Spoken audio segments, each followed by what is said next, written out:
네, 성도 여러분 안녕하십니까?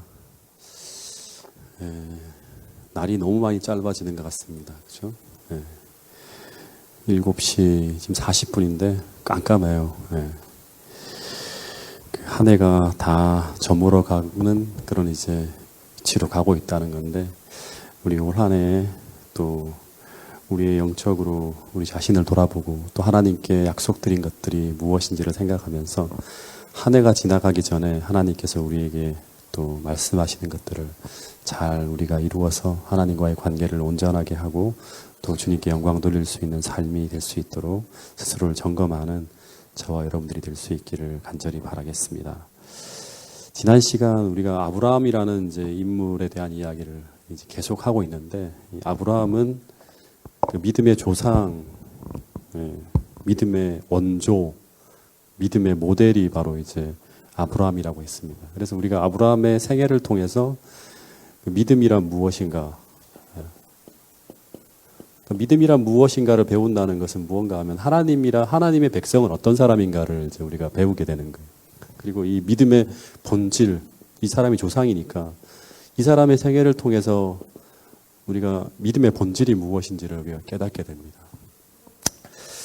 지난 시간에 창세기 12장 1절부터 3절 말씀을 읽어보면, 하나님은 아브라함에게 내가 너로 큰 민족을 이루고 내게 복을 주어서 내 이름을 창대케 하리니 너는 복의 근원이 될지라, 땅의 모든 족속이 너를 인하여 복을 얻을 것이라는 엄청난 약속을 주셨어요.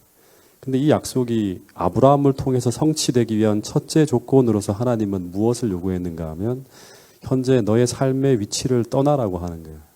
그래서 하나님이 알려주시는 새로운 곳으로 가라고 하셨고, 그리고 이 여호와의 부르심이 아브라함에게 임했을 때 아브라함은 이 명령에 순종해서 창세기 12장 4절에 보면 하나님의 말씀을 따라서 갔다고 하는 이야기가 나옵니다. 이게 믿음의 첫 번째 모습이에요.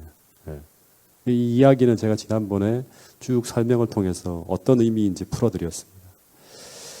그럼 이제 5절, 창세기 12장 5절부터의 또 하나의 이야기를 좀 살펴보도록 할 텐데요.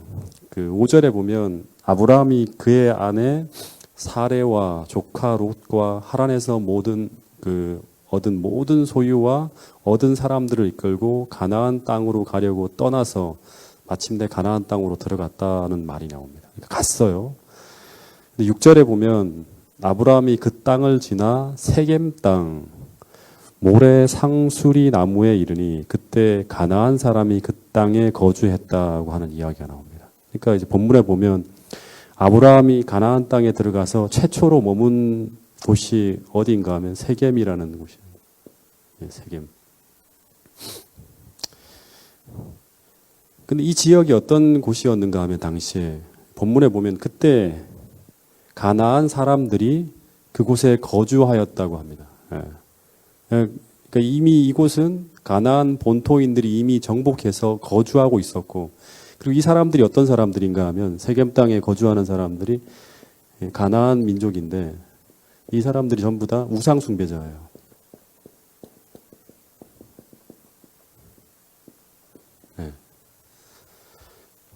그래서 우상 숭배가 널리 뒤덮인 그러한 지역이 바로 어딘가 하면 세겜 땅이에요. 부조와 선지자를 보면 아주 끔찍한 얘기들이 나오는데, 숲속에는 거짓 신들의 제단이 세워져 있었고 부근의 언덕들에서는 인간이 제물로 바쳐졌다는 얘기가 나옵니다. 그러니까 한번 아브라함 입장에서 이 장면을 한번 생각해 보세요. 하나님께서 아브라함에게 복을 주시겠다고 해서 따라왔는데, 근데 그 약속의 땅에 도착해 보니 이미 그곳은 우상 숭배자들이 점령해 있었고, 그리고 곳곳에 무엇이 있었다? 인간이 제물로 바쳐진 시체들이 막 나무에 매달려 있는 거예요. 아주 무시무시한 동네가 어떤 곳인가 하면 하나님께서 언약하신 땅인 가나안 땅이라고 하는 거예요. 근데 이 아브라함이 이 장면을 보면서 갑자기 무슨 생각이 들었을까요? 한번 생각해 보세요. 하나님께서 말씀하신 그 명령에 순종해서 이곳까지 왔는데, 그런데 이곳이 이런 곳이라면 이곳이 갈대아 우르와 다를 바가 뭐가 있나, 이런 생각이 들었을까요? 그리고 또 하나 이런 생각이 들었겠죠. 하나님께서 정말 나를 인도하고 계신 것이 맞는 것일까? 내가 뭔가 속아서 온 게 아닌가? 이런 생각이 들 수 있어요. 근데 이때 하나님이 이런 의심과 의혹이 막 가득 찬 환경들이 막 펼쳐질 때 하나님이 그 사람을 그냥 내버려 둘까요? 그렇지 않죠. 그때 하나님이 아브라함에게 나타나서 말씀하셨다고 하는 거예요. 이게 패턴이에요. 그러니까 우리가 어떤 상황 속에서 내가 믿음으로 살아가고 있는데 왜 이런 일이 벌어질까? 내가 하나님의 인도하심을 따라가는 것이 맞는 것일까? 이런 고민을 할 때 그때마다 우리가 어떻게 해야 될까요? 기도하고 성경을 펼칠 때마다 하나님은 우리에게 말씀하신다고 하는 거예요. 7절에 보면 여호와께서 아브라함에게 나타났다고 합니다. 그리고 이런 말씀을 하셨다고 해요. 자, 이 7절 같이 읽어볼까요? 7절 시작. 예, 내가 이 땅을 내 자손에게 주리라 하신지라라고 말씀하신 거예요. 그러니까 지금은 아브라함이 발붙일 땅조차도 없는 그런 상황이지만 그러나 하나님은 지금 너가 이렇게 쭉 둘러봐라. 너가 보고 있는 이 땅을 다 내 자손에게 내가 줄 거야 라고 약속하고 있는 거예요. 그래서 여기서 하나 체크해야 될 게 있어요. 이제 성경을 보면 일정한 패턴이 똑같이 반복돼요. 하나님께서 사람을 인도하시는 방법을. 하나님이 지금 세 번째 아브라함에게 나타났어요. 세 번째. 여기까지 합치면. 첫 번째는 언제죠? 첫 번째는 갈대아 우루. 두 번째는 하란. 예. 하란에 머물고 하란에서 또 한 번 나타났어요. 하란에서 이야기하는 게 창세기 12장 1절부터 3절 말씀이에요. 그 세 번째는 이제 가나안 땅에 이르렀을 때 여기서 이제 말씀하시는 거예요. 근데 창세기 12장 2절에 보면 그 갈대아 우루하고 하란에서는 같은 말씀을 하세요. 예. 그가 완전히 가나안 땅으로 못 떠났기 때문에 똑같은 이야기가 반복돼요. 그때 이야기를 보면 창세기 12장 2절에 뭐라고 하는가 하면 내가 너로 큰 민족을 이루겠다고 하는 민족에 대한 약속이 주어져요. 자손에 대한 약속이. 내가 너로 큰 민족을 이루게 하겠다. 너에게 축복을 줄 텐데 그 축복은 바로 뭐다? 자손이야. 너가 지금 하나의 자녀도 없지만 내가 너로 큰 민족을 이루게 할 거야. 근데 이제 하나님, 아브라함이 그 약속을 믿고 계속 순종하여 나갔을 때 7절에서는 하나님께서 뭐라고 하는가 하면 너가 지금 이 보고 있는 이 무엇을 땅을 내 자손에게 주겠다고 하면서 땅에 대한 약속이 추가로 주어집니다.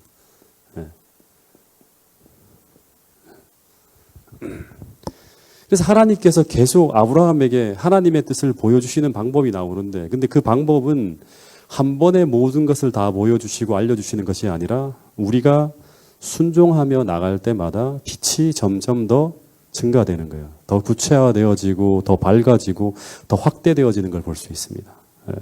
다시 말해서 하나님은 당신의 모든 계획과 빛을 한 번에 다 보여주지 않아요. 그 사람이 감당할 분량만큼 조금씩 계속 그가 성장해 나가고 믿음으로 순종해 나갈 때마다 조금씩 더 밝은 빛을 비추어 주는 거예요. 그러니까 순종이라는 것은 믿음의 증가를 의미하는 거예요. 그리고 만약 하나님께서 우리가 처음 신앙을 시작할 때 여러분 생각해 보세요. 우리가 그 신앙의 길을 걸어갈 때 우리가 겪게 될 모든 것을 한꺼번에 다 보여주셨다면 우리 중 처음부터 그 길을 걸어갈 사람이 얼마나 될까요? 내가 믿음으로 살아갈 때 이런 경험을 다 하게 될 거라는 거 한 번에 다 보여주시면 여러분은 그 길을 걸어갈 수 있을까요? 제가 처음 신앙을 시작하던 그 19살 때 만약 제가 앞으로 신앙생활을 하게 될 때 제가 겪게 될 모든 것을 다 알게 되었다면 저는 아마 감당하지 못하고 신앙을 떠나지 않았을까 생각합니다. 왜냐하면 저는 당시에 제게 목사라는 직업은 좋아하는 직업이 아니었어요. 제 관심에도 없는 직업이었어요. 왜냐하면 저는 세상에 대한 부와 명예를 꿈꾸었던 사람이기 때문에 저는 이걸 이렇게 간다 그러는 걸 내가 처음에 19살 때 알았으면 아예 이쪽으로 발을 붙이지도 않았을 거예요. 뿐만 아니라 제가 걸어온 길을 쭉 보면 제가 20대 때 제가 처음 신앙을 시작할 때 꿈꾸며 추구하던 그 길이 아니에요. 저의 살아온 길은. 근데 현재 지금의 위치에서 다시 말해 제 믿음의 분량으로 하나님께서 저를 인도해 오신 지나온 길을 쭉 돌아다 본다면 저는 다시 이 길을 걸으라고 해도 다시 이 길을 걸어갈 만큼 감사한 인생이에요. 이 믿음의 분량으로 딱 돌아보면. 근데 만약 19살 제 신앙의 나이에 제 믿음의 분량 속에서 제가 걸어갈 그 모든 길을 내가 한꺼번에 하나님이 다 알려주셨다면 아마 제가 그 길을 포기하지 않았을까 하는 생각이 듭니다. 그래서 우리가 믿음으로 순종하며 나아갈 때 하나님은 계속 한 믿음에서 더 큰 믿음으로 우리의 믿음을 성장시키고, 그리고 그때마다 하나님은 우리에게 그 빛을 감당할 만큼의 더 밝은 빛을 주신다고 하는 거예요, 계속. 예. 그게 바로 하나님께서 우리를 인도하시는 방법이에요. 그래서 우리가 순종하지 않으면 우리에게 말씀하시는 그 하나님의 더 밝은 빛은 오지 않는다고 하는 거예요. 그러니까 하란에서 머물렀을 때 하나님이 그에게 말씀하시는 건 똑같은 말씀이었어요. 새로운 빛이 아니에요. 예. 근데 순종하며 가나안으로 이르러 갔을 때 하나님은 그 다음에 또 다른 새로운 빛을 주시는 거예요. 그래서 지식은 늘 수 있지만, 계속 성경을 연구하면 지식은 늘 수 있지만 하나님의 밝은 뜻은 잘 보이지 않아요. 순종하지 않을 때는. 예. 그리고 또 하나 우리가 여기서 기억해야 될 게 뭔가 하면, 아브라함은 지금 우상 숭배자들이 차지하고 있는 이런 우상 숭배자들로 뒤덮인 이런 곳에서 이제 있을 때 의혹이 들었죠. 하나님께서 왜 나를 이곳으로 불렀는지. 예. 잘 이해가 안 되는 상황이에요. 그래서 어떻게 했을까요?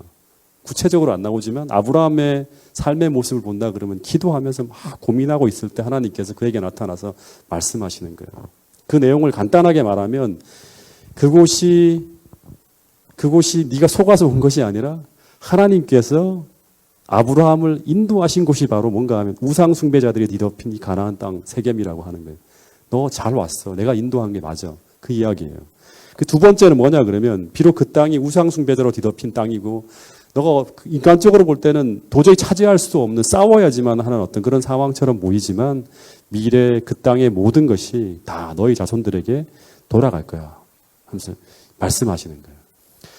비록 현재는 너의 땅이 아니지만 미래에는 너의 후손에게 주어질 것이라고 하는 말씀이 이제 주어진 거예요. 그런데 이 하나님의 말씀에 대해서 아브라함이 믿음으로 받아들이지 않았다면 어떤 일이 벌어질까요?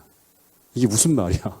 상황이 전혀 그렇게 안 보이는데 내가 믿을 수 없어 이 약속. 그럼 어떻게 될까요? 다시금 갈대아 우르로 돌아가는 거예요. 잘못 왔다. 예. 내가 속았다 하면서 다시금 갈대아 우르로 돌아가는 거예요. 예. 왜냐하면 기만당했다고 생각하면 돌아가는 거예요. 우리가 뭐가 내가 잘못 온 것 같아. 내가 잘못 걸어 들어온 것 같아 하면서 돌아가는 거예요. 그러나 하나님의 이 말씀을 믿음으로 받아들일 때 그때 아브라함이 나타낸 행동이 뭐죠?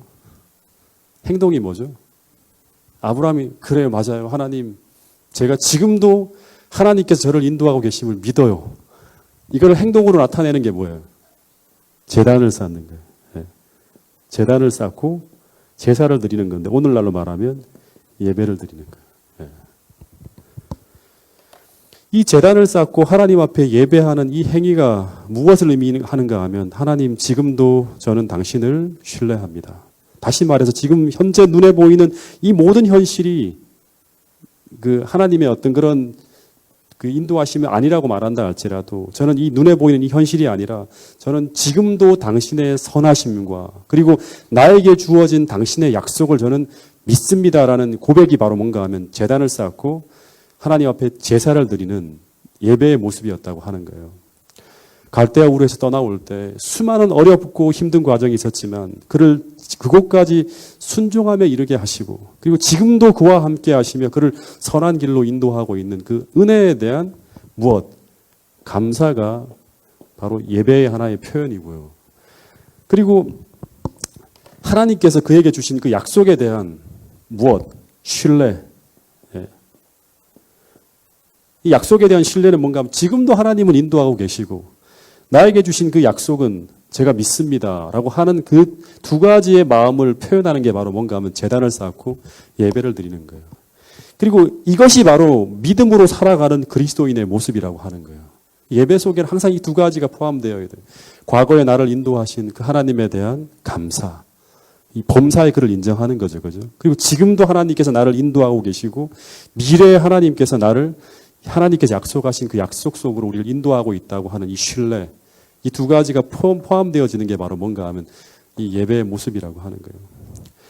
마찬가지로 오늘 우리도 지금 눈에 보이는 여러 가지 형편은 수많은 문제와 고통 속에 우리가 둘러싸여 있지만, 그러나 여기까지 우리를 인도하시고 앞으로도 우리를 믿음의 선한 길로 인도하실 것을 믿는다면 오늘 우리 모두가 아멘으로 하나님께 감사를 표해 주시기를 간절히 바라겠습니다. 네. 그래서 이 예배는 다시 말하지만 과거의 인도하심에 대한 감사와 그리고 현재 그리고 앞으로 우리를 계속 당신의 가장 선한 길로 인도하실 것에 대한 믿음을 표현하는 행위가 무엇이다? 예배라고 하는 거예요. 그래서 그리스도인의 믿음은 예배를 통해서 계속 표현되어지는 거예요. 아브라함을 통해서 믿음의 조상이요 믿음의 본질의 모습을 보여주는 아브라함을 통해서 우리가 배워야 될 하나의 모습이 바로 뭔가 하면 예배예요. 이런 글이 있습니다. 하나님의 벗 아브라함은 우리에게 훌륭한 모본을 보여주었다. 그의 생애는 기도의 생애였다. 이 기도한다는 것은 예배하는 거예요. 예배의 한 형태가 기도하는 거예요. 그는 장막을 치는 곳마다 그 근처에 제단을 세우고 장막에 유하던 모든 사람들을 다 불러서 조석으로 아침 저녁으로 희생 제물을 드렸다고 하는 거예요. 근데 후년에 유랑하던 가나안 사람들 중에는 아브라함에게서 진리에 대한 교훈을 받은 사람들이 있었다고 합니다. 그리고 이들이 이 제단에 왔을 때에는 언제든지 저들 앞에 지나간 사람이 누구인지 알고 그곳에 장막을 칠 때에는 제단을 수리하고 그 사람들도 살아계신 하나님을 예배하였다고 하는 기록이 나옵니다. 다시 말해서 아브라함의 예배 생활은 그곳에 사는 가나안 사람들에게 아브라함이 그렇게 선하고 그렇게 신실한 삶을 살아가는 비결과 그리고 그가 하나님의 축복과 보호를 받는 삶의 결과가 바로 그가 예배하는 그 여호와 하나님과 관련이 있다는 것을 보여주는 모습이 바로 뭔가 하면 제단을 쌓고 예배하는 모습. 그러니까 오늘 우리가 안식일마다 예배를 드리고 하나님을 경배하고 하는 그 모든 모습이 오늘 우리가 이렇게 선한 사람으로 신실한 믿음의 사람으로 하나님의 보호와 축복과 돌봄 속에 살아가고 있다는 것은 바로 우리가 예배하는 그 여호와 하나님, 창조주 하나님을 우리가 믿고 있기 때문이다라는 걸 사람들에게 보여주는 게 바로 무엇이다? 선교와 전도라고 하는 거예요. 여러분, 아브라함의 믿음의 삶을 본받기 위해서 오늘 우리 모두도 오늘 우리가 하나님의 은혜로 살아가고 있는 사람이고 그리고 지금도 그분의 은혜와 축복 속에 살고 있음을 믿는다면 우리 모두가 아침 저녁으로 예배를 통해서 그 믿음을 표현하는 우리 모두가 될 수 있기를 간절히 바라겠습니다. 예배가 무너지면 생활 전반이 무너지는 거예요. 예배는 범사의 하나님의 은혜 속에 내가 살고 있음을 고백하는 거예요. 오늘도 하나님의 은혜가 필요한 사람임을 고백하는 거예요. 그리고 하나님께서 우리를 최선의 길로 인도하실 것을 믿는 믿음의 고백이 바로 무엇인가 하면 예배예요. 그 예배 중심으로 살아가는 게 바로 누군가 하면 아브라함이었고 이스라엘 모든 백성들은 성소를 중심으로 예배를 중심으로 살았다고 하는 거예요. 오늘 우리도 안식일을 중심으로 살잖아요. 그렇죠? 예배를 중심으로 그렇게 살아야 되는 거예요. 근데 10절에 보면 아브라함이 남쪽으로 여행을 계속하고 있는데 아브라함에게 진짜 큰 믿음의 시험이 또다시 찾아옵니다. 그게 바로 뭔가 하면 기근이에요, 기근. 자, 한번 10절 읽어보겠습니다. 10절. 창세기 12장 10절. 시작. 예. 기근이 그냥 든 게 아니라 어떻게 들었어요? 심하게 들었어요. 아주 심하게. 그래서 비가 오지 않는 날이 계속되고, 가나안에 왔는데, 하나님께서 언약하시고 약속하신 땅에 왔는데, 비가 오지 않는 날이 계속되고 그러면서 골짜기와 시냇물이 다 말라버리는 거예요. 그리고 들의 풀들이 다 시들기 시작했다고 하는 거예요. 그러면서 부조와 순자를 보면 어떤 일이 벌어졌는가 하면 양떼와 가축떼들은 목초지를 얻지 못하였고 기근은 온 장막을 위협하였다고 하는 거예요. 그러니까 하란에 있는 사람들은 기근이 들지 않았죠. 가나안에 있는 아브라함이 이제 기근이 들은 거예요. 그래서 그러면서 어떤 일이 벌어지고 있었는가 하면 모든 사람들은 잘 들으세요. 이런 어려움이 찾아올 때마다 모든 사람들은 계속 무엇을 바라볼까요? 당시 아브라함과 함께 왔던 사람들은 어떤 생각을 할까요? 기근이 막 들었어요. 너무너무 막 이제 목초지가 다 사라지고 물이 없으면서 이제 자기들이 먹을 것들이 뭐예요? 재산의 전부가 양떼와 소떼들이 양떼와 소떼가 다 죽을 형편에 막 처하는 거예요. 그러면서 모든 사람들이 무엇을 생각하는가 하면 자신들이 떠나온 곳, 또다시 바라보는 거예요. 절대로 기근이 오지 않는 두 강이 쫙 흘러내리는 물이 엄청나게 풍부한 그 풍요로운 땅, 어디를 생각할까요? 갈대아우르를 생각합니다. 아유, 왜 우리가 이곳에 와서 내가 이런 고생을 할까? 이런 생각을 하는 거예요. 정승권 집사님이 자꾸 웃는데 뭔가 느끼는 게 많죠. 그러면서 갈등이 막 일었어요. 이 어려움 속에서 다시 이전에 그 땅으로 돌아갈 것인가? 그러면서 갈등이 오는 거예요. 이전에 그 땅으로 돌아갈 것인가? 아니면 여기서 계속 머물 것인가? 선택을 해야 돼. 이런 갈등이 막 일어나는 거예요. 근데 만약 다시 갈대아 우르로 이들이 돌아간다면 그건 뭐예요? 믿음의 실패예요. 이 상황을 하나님 뭐 신뢰 못한다고 하는 거죠. 예. 하나님 믿지 못합니다 하는 게 이제 돌아가는 거예요. 예. 그러면 아브라함과 하나님과 맺었던 그 모든 약속, 그 축복의 약속들은 다 뭐가 될 거예요? 이제 무효가 되는 거예요. 예. 돌아가면. 이런 분들이 참 많죠. 예. 하나님의 은혜와 약속들이 그의 믿음을 통해서 기다림을 통해서 성취되지 못하고 은혜의 자리를 떠나는 거예요. 언약의 자리를 떠나는 사람들이 참 많은 거예요. 이 시험을 통해서. 근데 여러분, 이게 저는 아브라함만 보는 게 아니라 성경은 전체 패턴이 있다고 했죠. 출애굽기를 보면 이 비슷한 일이 출애굽기에도 일어나요.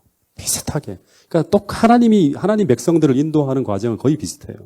이스라엘 백성들이 똑같이 가나안을 향해 나갈 때 그 앞에 뭐가 있어요? 홍해가 갑자기 가로막히고 그리고 광야에 들어갔는데 하나님 말씀대로 이제 순종해서 떠나왔는데 광야로 들어가면서 물이 떨어지고 양식이 떨어지고 그때마다 이스라엘 백성들은 무엇을 생각하는가 하면 자신들이 떠나왔던 곳 어디? 애굽을 그리워하게 되는 거예요. 예. 그러다 믿음이 완전히 무너지게 될 때 어떤 일이 벌어지는가? 심지어 이제는 돌아가자. 그래서 반역이 일어나는 거예요.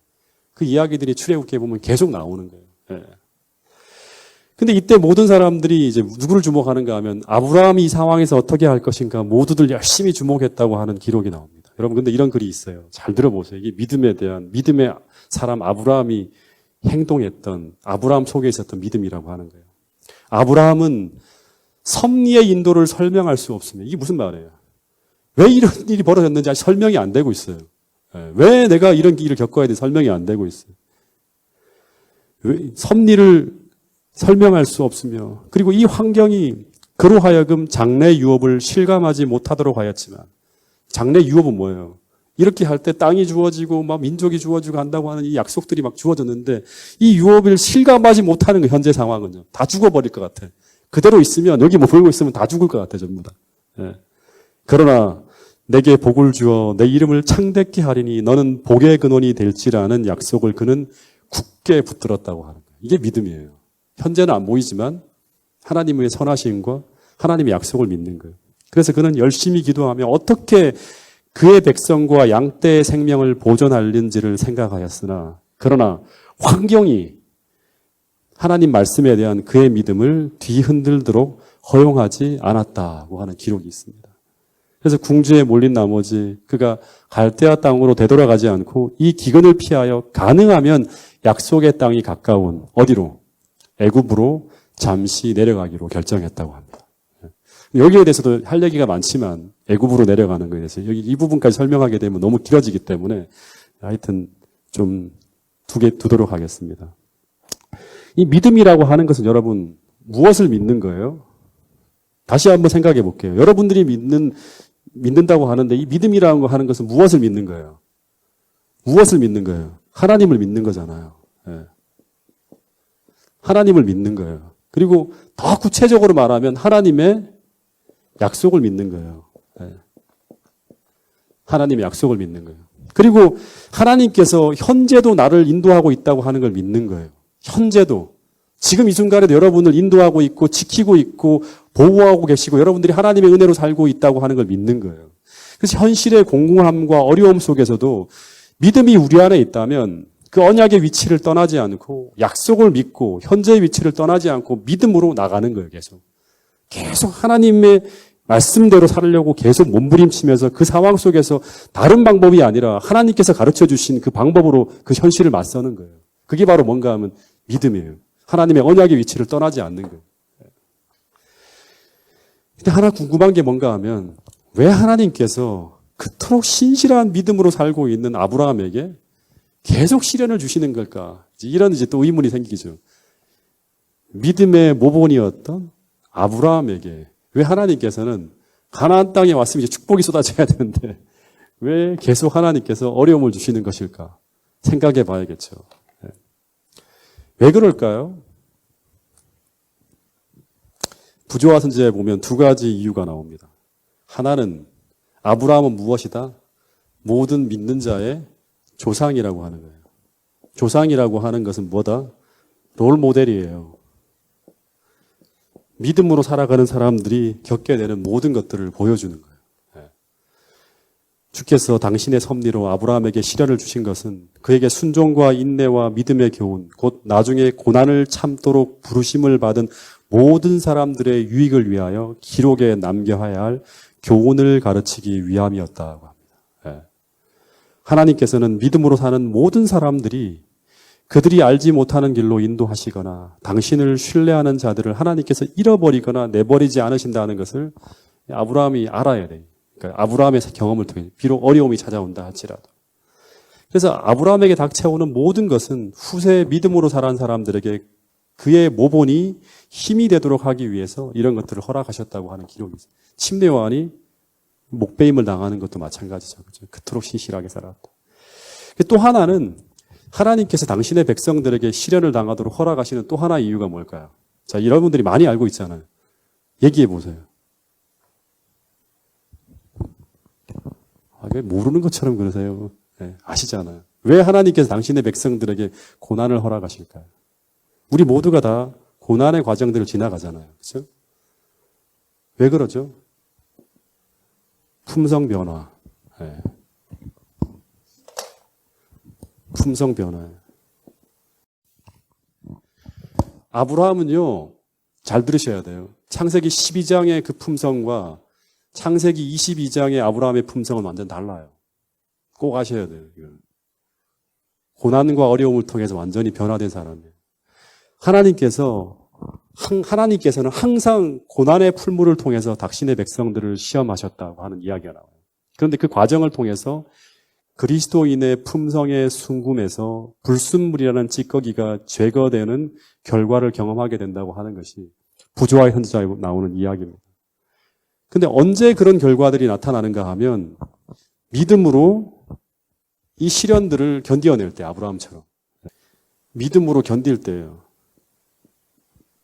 모든 사람들이 이 시련의 과정을 통해서 품성 변화가 일어나는 게 아니라 믿음으로 그 상황에 맞설 때예요. 그럴 때마다 우리는 변화되어져요.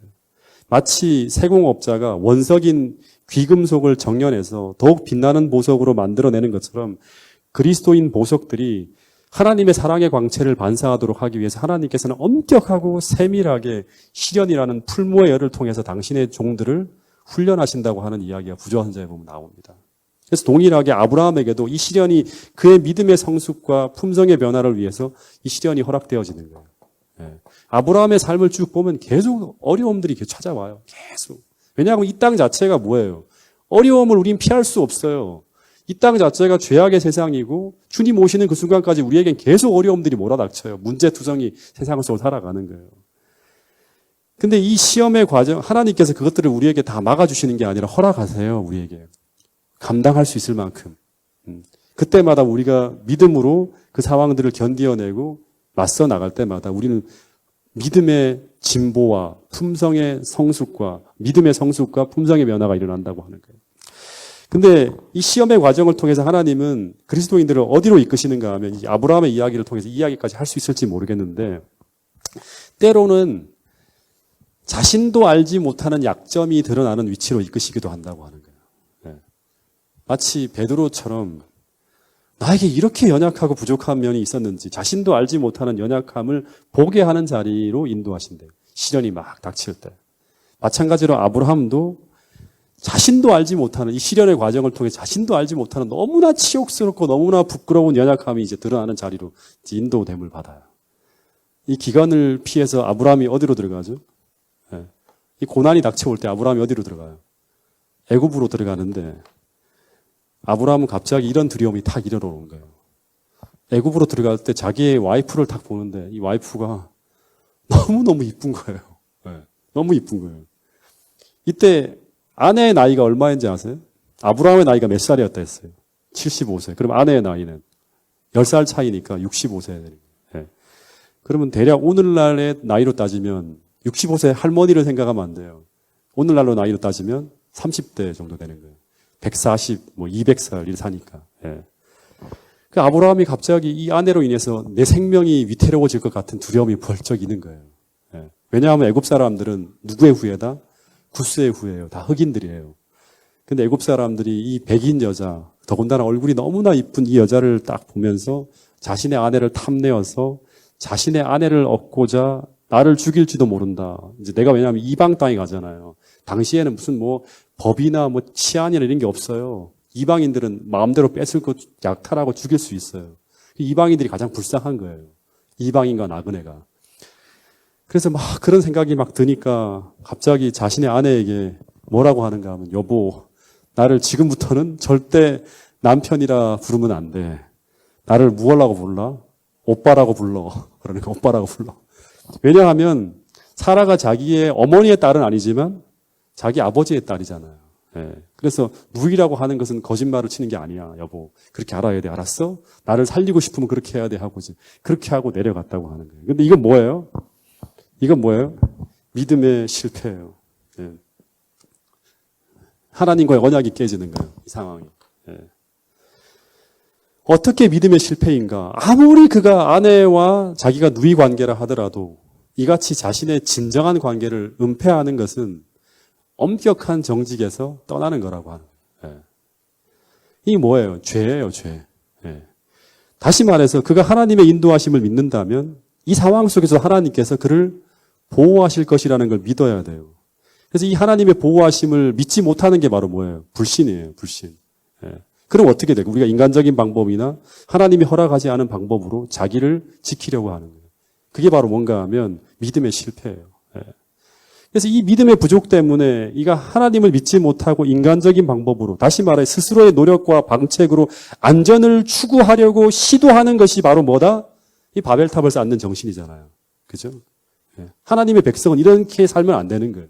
예. 그래서 이 거짓과 기만이라는 방법을 통해 스스로의 안전을 지키려고 했던 게 바로 뭔가 하면 아브라함이 자기의 아내를 누이라고 속이는 거예요. 근데 이것은 하나님이 이제 어떻게 보면 불신을 나타냈잖아요. 그죠? 믿음으로 살기를 포기했을 때 어떻게 보면 하나님은 관계가 이제 하나님은 여기서 더 이상 아브라함을 지킬 수가 없어요. 잠시 물러서는 거예요. 잠시. 그래서 아브라함이 이 비겁하고 비열한 거짓말 때문에 어떤 일이 벌어집니까? 사라가 큰 위험에 처하게 됩니다. 아브라함이 애굽에 내려가자마자 이렇게 하면 안전하게 될 줄 알았는데 어떻게 됩니까? 사라의 미모가 갑자기 장안의 화제가 되고 그리고 이 아름다움이 애굽의 애굽 왕궁에까지 막 퍼져 들어가는 거예요. 왕이시여, 진짜 이쁜 여자가 왔어요. 근데 그 여자가 결혼을 안 했대요. 하면서 막 당신의 아내로 받아들이라고 했더니 이 애굽 왕이 바로 그렇게 하는 거예요. 그래서 엄청난 재물을 끌고 가서 아브라함에게 딱 가져가서 그 정중하게 당신의 아내를 애굽 왕께서 아내로 삼고자 하니까 달라고 하는 거예요. 근데 아브라함이 자신의 아내라고 하면 이제 지킬 수 있는데 뭐라고 했어요? 누이라고 했기 때문에 아무 말도 못하고 아내를 보내게 되는 거예요. 그럼 생각해 보세요. 아브라함이 이때부터 뭘 했을까요? 밤새 울면서 자신의 불신과 실수와 연약함으로 인해서 아내가 위험에 처한 것을 알고 울며 불며 아주 깊이 회개했겠죠. 하나님 살려달라고, 제 아내가 이렇게 되면 안 됩니다 하면서 막 어떻게 하면 좋겠습니까 하면서 제가 잘못했습니다 하면서 막 회개하는 거예요. 그래서 아브라함의 이 기도를 들으시고 하나님이 어떻게 하는가 하면 천벌을 애굽의 왕가에 내렸다고 하는, 이게 뭔지는 모르겠어요. 그리고 바로의 꿈에 나타나서 사라는 누구다? 이미 결혼한 사람이야. 너 그 사람에게 손 하나 깜빡하면 너 진짜 내가 가만두지 않겠다. 딱 그럽니다. 그래서 깜짝 놀라서 사라를 이렇게 돌려보내는 그러한 이야기가 나오죠. 이 내용들은 조금 더 다룰 부분이 있기 때문에 금요일 날 더 다루겠지만 어쨌든 시련 속으로 들어갈 때 아브라함은 자기도 몰랐어요. 내가 이렇게 비열하고 부족하고 용기가 없는 사람인지를 몰랐다고 하는 거예요. 그래서 자신도 알지 못하는 이런 연약함과 비겁함이 드러나고 그 연약함으로 인해서 우리가 실수하고 넘어질 수가 있다고 하는 거예요. 어려움 속에 들어갈 때. 예. 근데 그렇게 될 때 우리가 너무 실망할 필요가 없다고 하는 게 성경의 이야기예요. 이런 기록이 있어요. 그분께서는 당신의 섭리 가운데 그들의 품성을 시험하며 그들 자신들은 알지 못했던 결점과 약점들을 드러내는 위치로 우리를 이끄신다. 그분께서는 이 결점들을 시정하고 당신을 위한 봉사에 적합한 자가 되게 할 수 있는 기회를 그들에게 주신다. 너에게 이렇게 부족한 것이 있어. 이것이 드러날 때 너 회개하고 하나님을 의지해서 그 모습을 변화될 수 있도록 내가 도와줄 거야. 하나님께서 그렇게 말씀하신다고 하는 거예요. 그럴 때마다 우리가 배워야 돼요. 넘어지는 것은 어떻게 보면 인간에게 벌어지는 당연한 일이에요. 우리 넘어지게 돼 있어요. 그러나 넘어지고 난 다음이 어떻게 된다? 더 중요하다고 하는 거예요.